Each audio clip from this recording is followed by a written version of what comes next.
Hey guys, this is Derek from One River Tea. Today, as promised, I'm continuing on with this Dancong sample set tasting.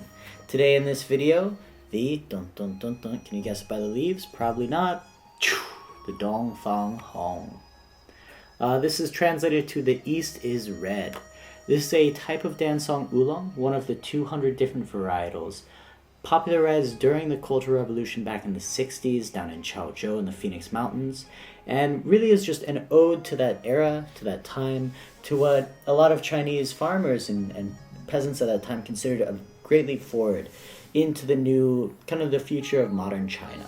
And so the Dongfang Hong, The East is Red, is a throwback to a revolutionary song during that time.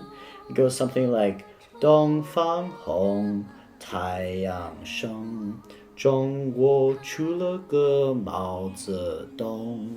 So it's kind of like an ode to the birth of Mao Zedong in a little bit, but then also kind of what that represents for the country as a whole.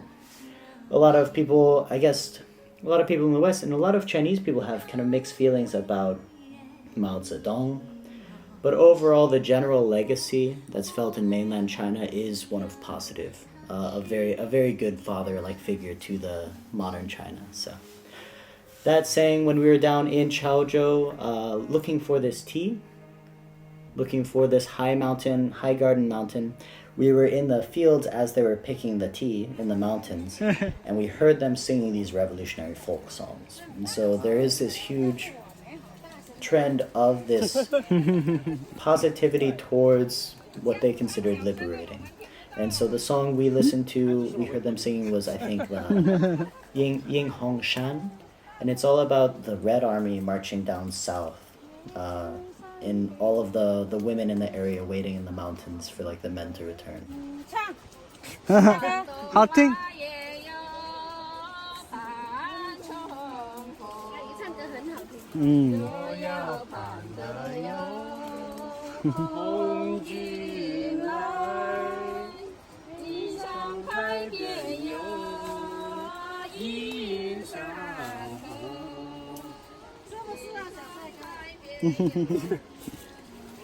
后面我就不知道了。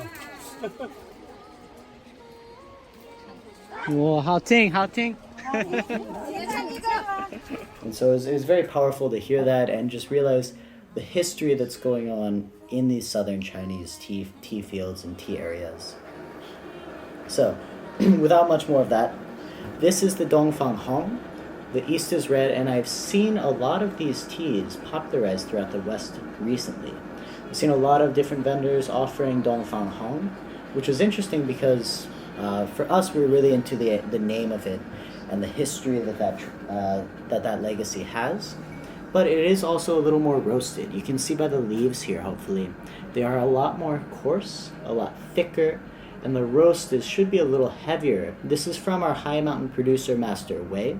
A lot of his other teas, like the osmanthus fragrance, both the almond fragrances, the guihua fragrance, these are really lightly roasted, where this one is a little heavier.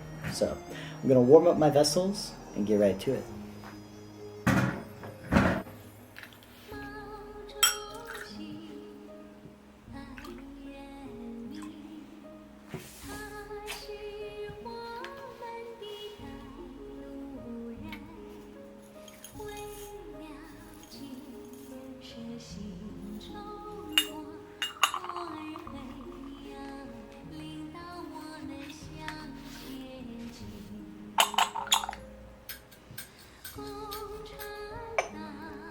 So, in the Dancong sample set that we offer all the different teas, we offer 6 different teas, and they're all packaged in 14 grams of heat-sealed bags.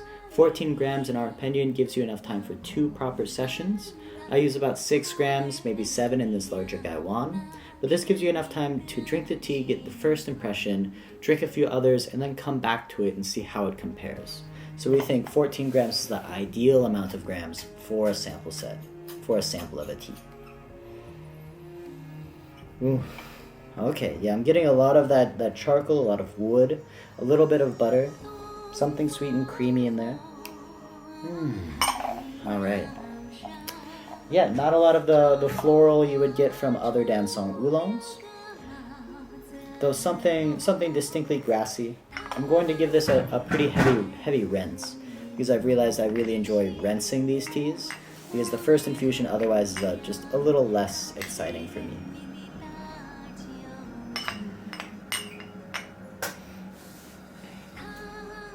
As you see, I'm rinsing it for longer than I usually rinse teas.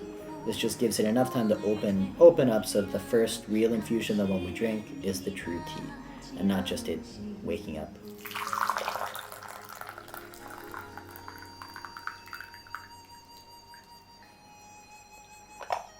I try not to smell the cup.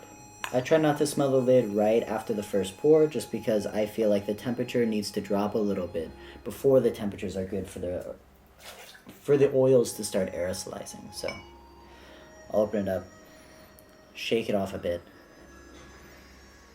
Okay. Yeah, the roast is still very nice in there. I'm getting something, yep, like cinnamon.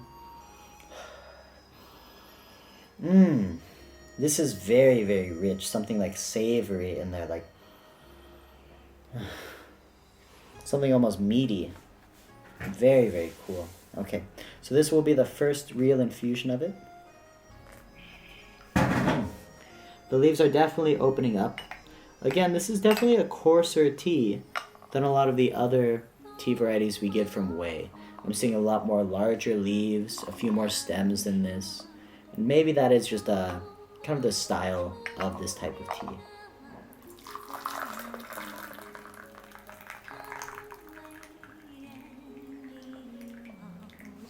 Okay. So yeah, the liqueur is a little more murky than a lot of his other teas. So maybe this does come from the roasting process. Maybe it's, and another part in this. Wow. Yeah, I'm getting something like burnt sugar, caramel notes in this. Still with something a little spicy in there. I'm gonna grab one extra cup for the Huanhun Tang. Alright, as I mentioned, the Huanhun Tang is what we'll drink at the very end after it's cooled down. And we'll finish our session out on that. Alright, so I'll pass it through the aroma cup.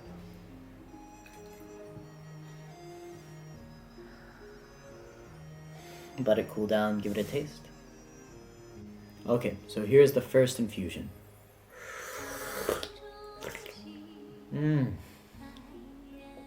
Wow. Instantly very thick and soothing on the mouth, on the tongue. I start salivating right after that first infusion, that first sip. Yeah, I'm getting a lot of that soft wood. The sides of the tongue, not so bitter, but just something like that sweet, woody taste. Something like savory, like roasted chestnuts. Not as nutty as roasted chestnuts, but still that roasting is in there.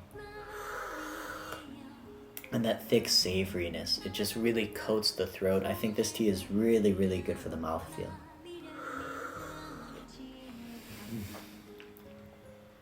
Fantastic. I love teas like this that have just a full, warm body. I could drink this tea all through winter, I think. Alright, let me do a second infusion on this one.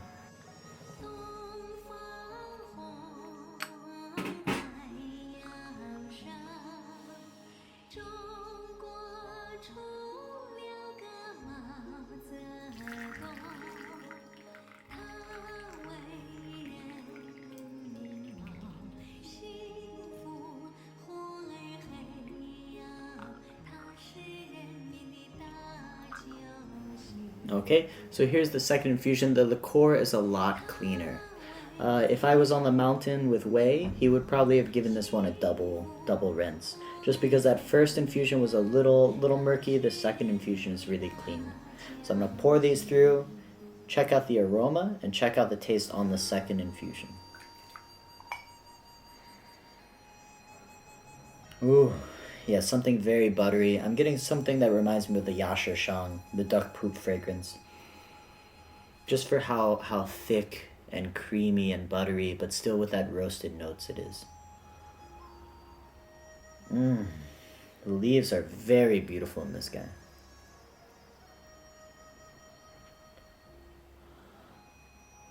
A lot of different colors in here. You can see that the Yao Qing was probably carried out a little more intensely. You have a different levels of oxidization on these leaves. Some are very green, some are getting yellow, darker. And so this tea is not only more heavily roasted than a lot of Wei's other teas, it's also a little more oxidized. So let's get this second infusion. Okay. I'm getting a little bit of that pleasant bitterness in the backsides of the tongue. The mouthfeel is still very thick, and it's still coating the back of my throat in a nice, easy huigan. There is a sweetness to it, but I'm trying to describe what type of sweetness it is, because it's not floral like the Milan Shang. It's,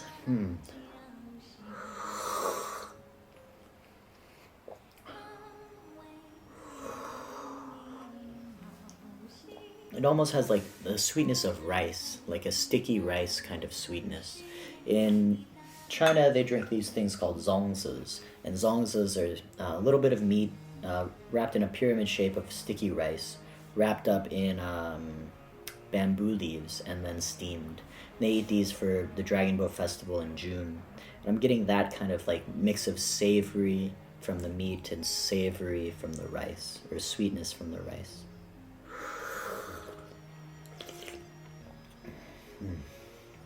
And the huigan is very palpable at this stage. This is only the second infusion. I'm going to push it to 3 before we sign off.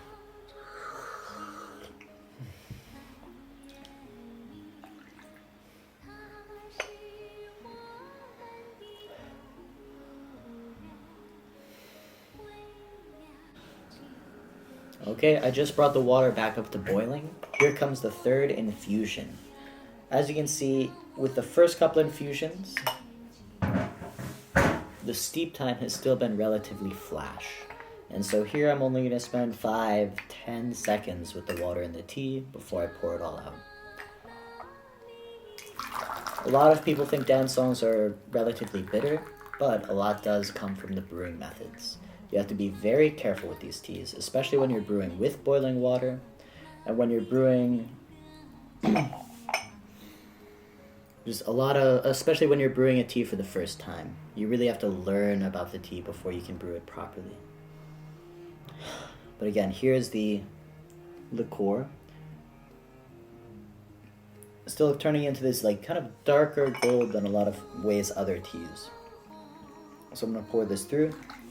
And even after the second infusion, I'm getting a little sense of that cha-chi, that kind of positive, giddy energy.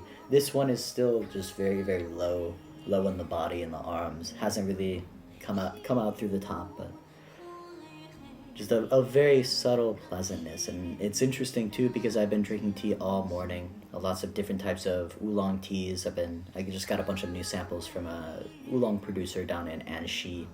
And so I've been drinking a lot of teas today, but this tea is the one that's really giving me the cha-chi, the tea drunk. Oh, the empty cup is full of fragrance. Yeah, just like buttered toast. Almost like a cinnamon roll too, just the amount of... I was getting some cinnamon on these leaves as well. Ooh, this is really turning really sweet. So something like savory and sweet. My mouth is watering at the smell of it, so let's get into it. This is the third infusion.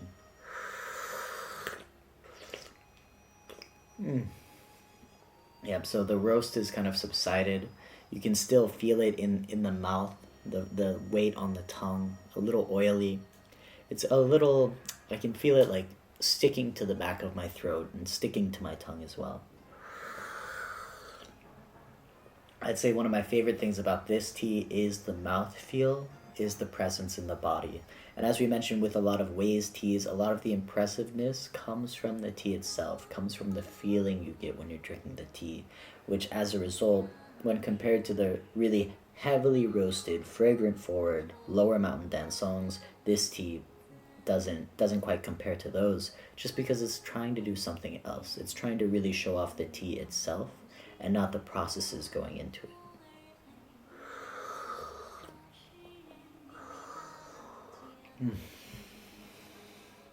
Yeah, I'm getting something like cedar, something like rain on stone.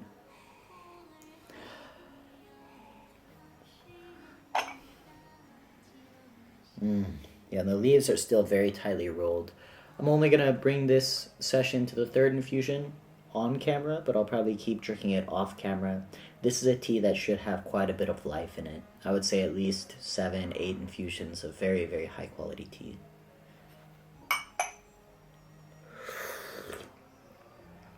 And there's no diminishing of this mouthfeel.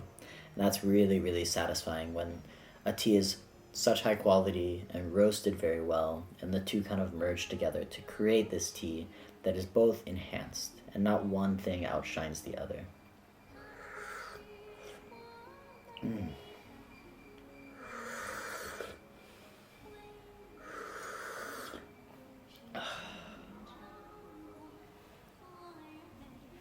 Okay, moving on to this Huanhun Tang.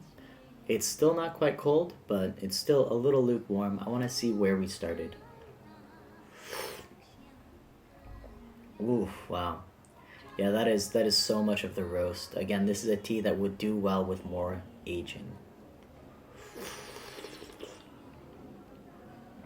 And potentially a double rinse. Okay, that is fairly pleasant though.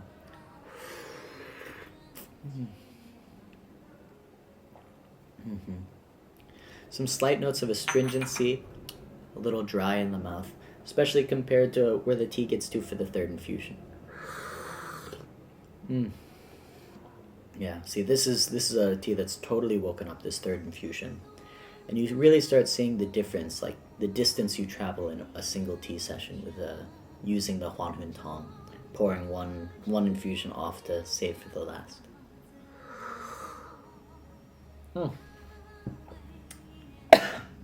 Alright, well that's all I have for the session today. Overall feelings of this East is Red. It's the roast is much more apparent than a lot of Wei's other teas. And so if you're looking for a high quality, high mountain tea with a lot of roast, I would suggest either this Dongfang Hong, this East is Red, or that Ba Shan that we get from Wei. Because those are very nice, heavy roasted teas with still a very good environment behind it.